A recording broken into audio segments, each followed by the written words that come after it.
Tekken 8. За что же мы любим эту игру? Конечно же, это буря положительных эмоций, превосходнейший геймплей, минимальное количество багов и самое главное, сбалансированные чемпионы. Очень, блять, сбалансированные, сука.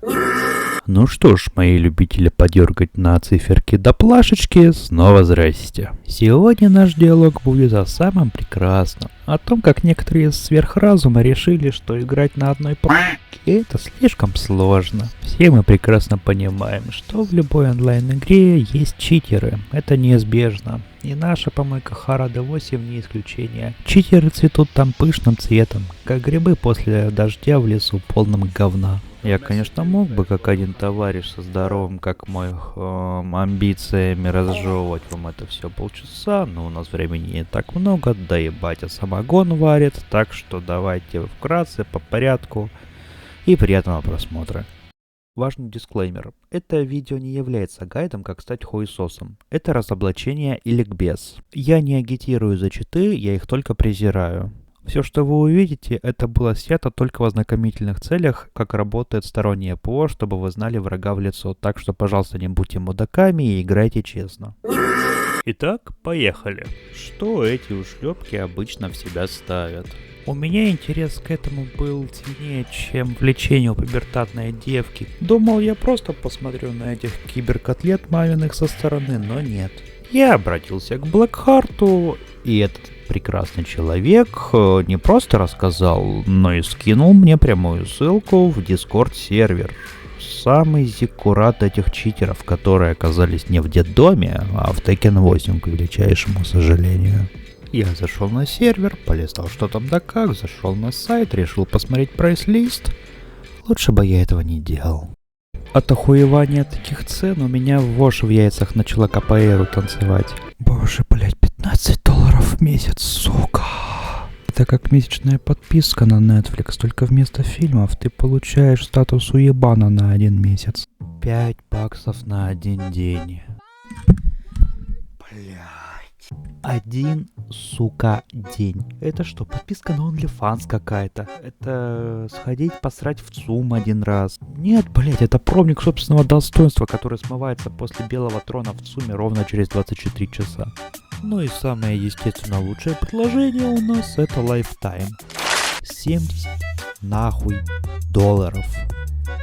Lifetime долбоеба по жизни, Карл. Ты платишь $70 за то, что навсегда быть конченным идиотом в глазах любого адекватного человека.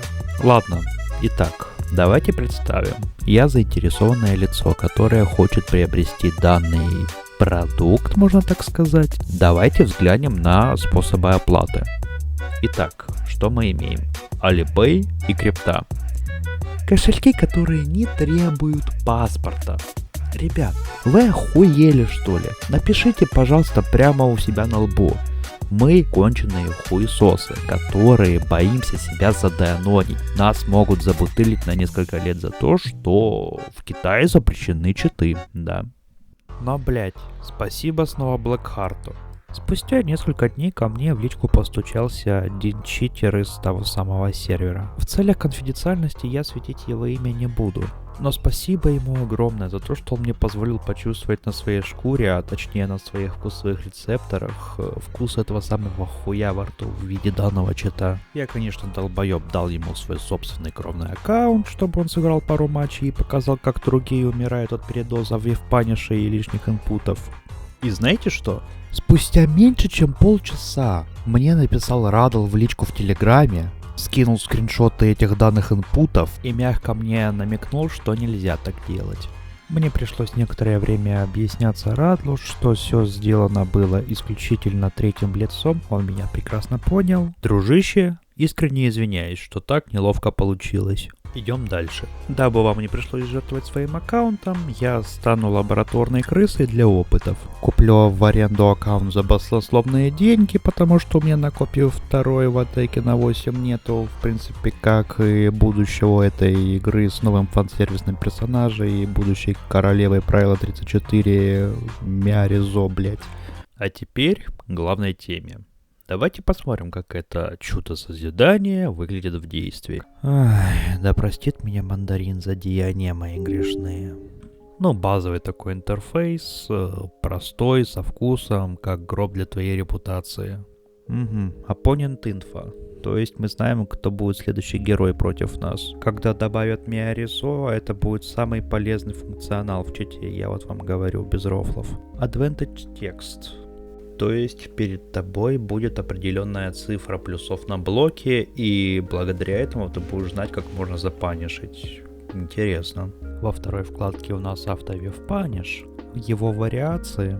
Ничего себе, еще и шансы на вив-паниш. Наверняка это для легитных конфигов, чтобы не палиться. Теперь я, блять, посеял панику среди честных игроков. А ниже мы имеем целые бинды на бэкдэш, вейвдэш, перфект электрики, сайдстеп влево-вправо. Но спойлер, здесь нету авто-сайдстепа. И эти бинды нельзя перебиндить. Бюджета, видимо, у бедной инди-студии не хватило, которая продает чит по 70 баксов за лайфтайм. Неплохо так прогрели, молодцы. Автоблок вариативных атак.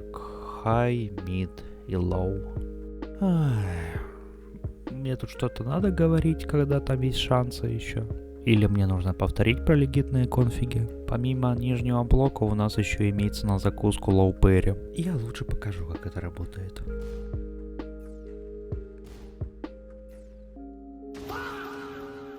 Если вас когда-нибудь залоуперят в матче, просто скажите, что он пиздобол. А если он не пиздобол, значит он читер. Также забыл упомянуть, что здесь есть режим тактилофоба. И тут вопрос, а нахуя софт нажимает на бэк, если можно спокойно порвать на единицу или двойку? Вот давайте на примере посмотрим, как я рву захваты. Разница на лицо. Автоматический контратак и автокомбо. Поверьте мне на слово, такое ощущение, что эти комбинации были спизжены с бесплатных сайтов Microsoft Tekken 8. Этот софт не учитывает ни пол, ни стены, ни хуя. А то, что тут стоит автоматическая контратака, у меня назревает второй вопрос. Кому нахуй нужны эти циферки, которые я показывал ранее? Господа и трапы, позвольте представить вам моего прекраснейшего друга, неутомимого паровозика, который смог поднять Tekken Кинга. Он полагался только на свои руки, башку и Monster Energy. Изадеус! Этот человек для нас станет живым доказательством и путеводной звездой. Живой пример того, что читеров можно не просто побеждать, а еще и унижать. Давайте я сейчас бэкдэш покажу. Так, и...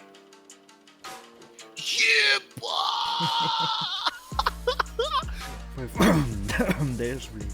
Не, ну это уже космический уровень. Подделка бездушная. Но оно видно, что оно мега дерганое. Оно прям видно, что оно мега дерганое. И нахуй я это научился? Это пиздец!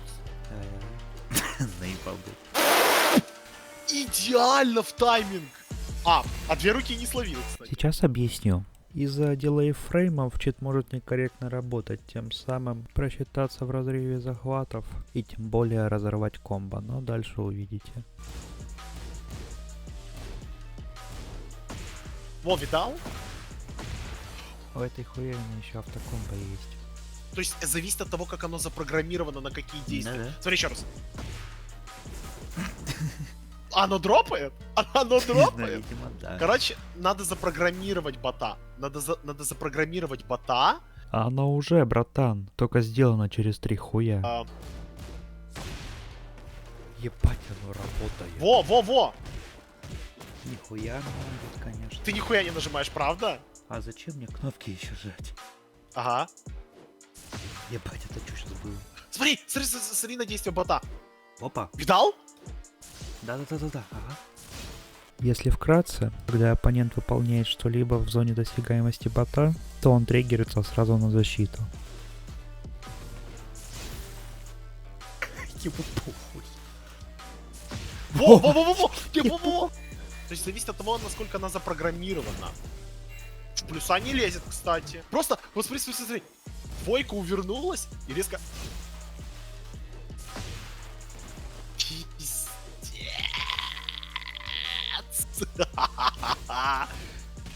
Ему похуй, лоупыри с любой стороны.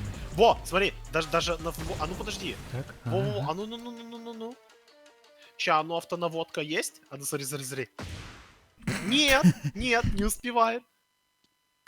Да ну, блядь, бред какой-то. И тут мы начали ломать бота по кусочкам. Наслаждайтесь.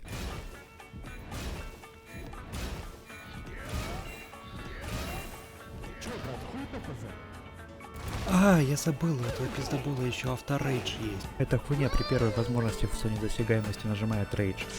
После первого любого кадра, да? Да, именно так. Пизда, он же так сдохнет сейчас. Нахуя прожимать рейдж, если ты сдох? Но оно имитирует, то есть некоторые игроки тоже так играют. Не, ну ладно, они неосознанно это делают, но вот бот, блядь. Просчитать хп это ведь так сложно. Да. Тут идеально, вот. Я прям реально вот идеально это делаю. Что?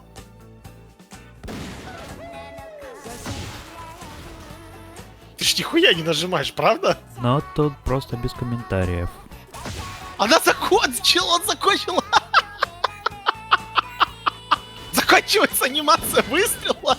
Я такая, а, да?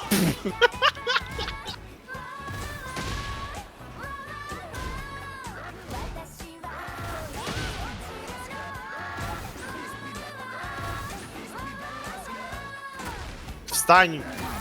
Встань! Встань! Заебала! Как же ей поебать на эти заряды? Ну потому что это заряд. Кто будет в матчах делать заряд? Тут любой человек знает, что эту ногу можно остаться в даке и не подниматься. Ну, как видишь, это нихуя не человек. Вот видишь, ее можно запровоцировать как радикальную. Да. Слева! Ну не у стенки. А Брайан это, блядь, как раз таки у стенки, блядь. О, видал, она встала. Оп. Блядь, смотри. Оказывается, бот еще не учитывает положение противника.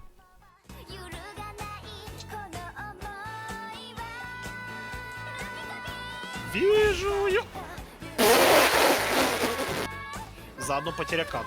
А! Че? Бля, я хз, я ничего не отключал, у меня все работает.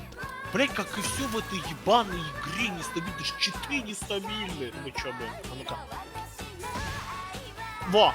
Когда ты успеваешь, когда-то нет. Игра сама по себе нестабильна. Это пиздец! Что за пиздец, у меня автотроубрейк же включен. Или я как-то не так нажал, что компьютер не прочитал.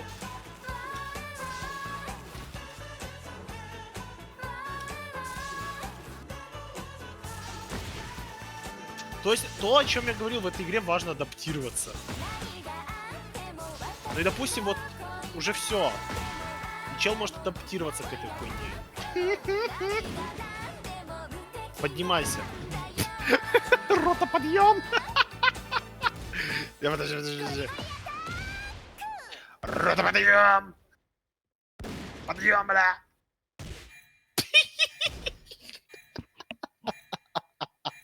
Короче, блять, в пизду. Изадеус, спасибо большое. Теперь наши ребятишки будут знать, как побеждать читеров, тем самым спустив их с небес на землю. Ты прекрасен, еще раз спасибо. А теперь, друзья, момент истины и моя личная исповедь. Да, я сам грешник, я тот гибрид лицемера и правдоруба, и сам признаюсь, я сам своими руками создавал макрос на электрик. Конечно, хуй знает, перфект он или нет, он один хер все равно работает через раз. Но тут вся и соль, который сахар на самом деле. Я сделал это не с помощью какого-то платного подпольного софта для ущербов, а я использовал ебаную встроенную поддержку геймпада в Steam, которая позволяет сделать абсолютно, сука, то же самое, что и в этом чите за 70 баксов. Так что да, можете меня смело записывать в пиздобол и называть читером, это ваше право. Я, кстати, в этом признался Побеку, кстати, здорово, чувак, тому же Радлу, Изадеусу и другим ребятам. И буду честным, без пиздежа, я уже об этом умалкивал несколько месяцев. Потом, правда, забили мы на это болт, всем похуй, честно, ебут меня в игре что с макросом, что без. Но тут назревает главный вопрос, считается ли это читом? По букве закона, возможно, Харада бы скривил лицо, но по духу, блять, это костыль, который тебе любезно предоставили разработчики Steam и, естественно, игра. Ведь если эта дыра в безопасности размером с черную дыру существует годами, то возникает вопрос, нахуя нужен античит, который будет банить таких же умельцев, как я, только без макроса? Если нужно просто исправить эти ебаные баги. Нахуя бафать действительно сложных персонажей, как Фенга, например, у которых урона как по пизде ладошкой? Нахуя нерфать однокнопочных персонажей для долбоевов, которые возьмут условный Tekken God быстрее, чем гейская парочка? Кинга Вармора. И вот в чем парадокс. Пока они воюют с ветряными мельницами, видимо, их стимовских макросов, по полю гуляют уебаны с автоблоком, авторейджем и прочей хуйней за 70 баксов. Приоритеты, блять, как мои шары в шавара... Блять, Пиздец. Шароварах просто огромнейшие. А теперь для вас главная загадка. У нас имеется читер софтом, но ему побеждать просто мало. Надо, чтобы все видели его величие. Как ему набрать сотни побед, при этом не играя 1000 часов в Tekken? Ну давайте, подумайте, я подожду. Ответили? Теперь вот вам истина. Конечно же, это старый добрый метод из Tekken 7, который, по слухам, еще работал в начале 8-го Tekken на релизе. Это копирование и откат сейвов. Суть проста, как 3 копейки. Делаешь бэкап сохранения, поднимаешь ранг, проиграл, да хуй там, откатываешь старый сейв и все, снова ты на своем ранге. Ни ранга, ни винсрика, ни психики не потеряешь. И все, ты топ из топов, победитель, блять. Ебаш на Эво 26. А теперь блиц вопрос номер 2. Вы когда-нибудь видели человека с каким-нибудь 40 дефами, 30 атакой, у которого 10 часов в игре и ранг Фуджина? Это, блять, классика. Бустеры. Да, еще одна главная заноза в заднице. Даже в Tekken 8. Герои, сука, нашего времени, блять. И с этим мы, к сожалению, ничего не поделаем. И все-таки, как победить читера? Самое главное это забить на захваты и нижние удары. Чит их видит за километр и накажет так, что ты свою Steam-библиотеку забудешь. Не давай ему повода этого делать. Дальше перестань бить воздух. Ты промахнулся. Чит тебя въебет по самое не балуйся. Твой вив, его зеленый свет навстречку в челюсть. Главное, будь терпеливым. Для тебя файт с ботом это не драка, это шахматы. Твоя задача пережить его. Дождись, пока чит сам полезет в атаку, а твое оружие его нетерпение. Представь, что ты играешь в сапер. Ты попал на его жесткий минус, ты подписал себе смертный договор. Только безопасные атаки. Дисциплину соблюдай, ублюдок. Конечно же, джебы, DF1 и прочее — это твои лучшие друзья. Ты попал на КХ, у скрипта короткое замыкание. Наслаждайся этим и ебашь. Очень жестко ебашь. Ну и самое последнее, но не по значению, перестань думать о своих миксапах. Сфокусируйся на том, что делает бот. Лови его на повторяющихся паттернах, на том, как он делает нижние атаки. Это всего лишь программа. А ты его баг. Просто уничтожь его. И все. Это твоя победа. Не просто победа. Это доказательство того, что ты сильнее, чем машина. И напоследок, давайте на чистоту. Что же ими движет? Они думают, что это игра про цифры, достичь того, чего в них никогда не было. Но зачем, если не заработали? Потешить свое ущербное эго? Отомстить Хараде? Тут надо копнуть глубже. Мы все находимся в этой помойке, достигаем званий. Для кого-то Tekken King, Фуджин и прочие нижние звания — это вершина. Но посмотрите со стороны на нас. Синих рангов короли называют мусором. Кто эти короли? God of Destruction? Нет, это короли мусора. Их титулы, Tekken Power — это все ранги на свалке. И знаете, что страшнее всего? Они все ненавидят эту игру больше, чем мы думаем. Вспомните, когда вы в последний раз воспринимали Tekken как игру, а не как работу, где тратишь нервы ради новой таблички с пустыми циферками. Большая часть комьюнити не играет в настоящий Tekken. Они гниют под давлением. задают себе вопрос: какой смысл? Какой смысл становиться лучше, если тебя победит не более скилловый, а тот, кто мейнит более имбового персонажа? Какой смысл, что твой мейн стоит на Текенгоде, а все остальное на фуджинах? И тогда приходит осознание. Мы все находимся в этом колесе. А читеры — это самые отчаявшиеся, кто сломал игру. Обычные игроки бегут, пока не сдохнут от выгорания, а самые умные те, кто просто вышел из гонки и играют ради кайфа. Но кто я такой, чтобы это говорить, раз я нахожусь в этой же помойке, как и вы? Конечно же, я самый лучший мейнер Рейны в мире. Электрик FF2, Alt F4, Мисару Кацу. Спасибо за просмотр. Играйте честно.